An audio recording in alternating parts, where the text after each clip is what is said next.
আসসালামু আলাইকুম। আজকে বানামু একখান জিনিস মনে হইল খাইলে পড়বি নিঃশেষ। এটা হইল কল্লা পাতা।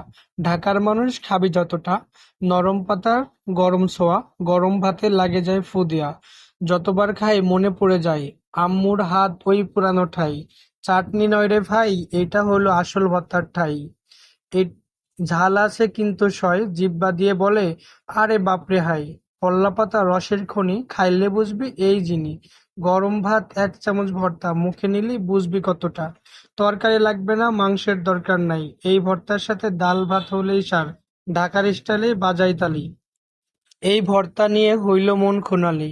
শেষে একটা কথা কই মনে রাখিস, রাখিস মনে। কল্লাপাতা ভর্তা খাইলে বুঝবি সুখ কাকে বলে রে ভাই। দুই ভাইয়ের রান্নাঘর সাবস্ক্রাইব করতে কেউ ভুলবেন না। বন্ধুরা, সবাই লাইক কমেন্ট করে আমাদের পাশে থাকুন।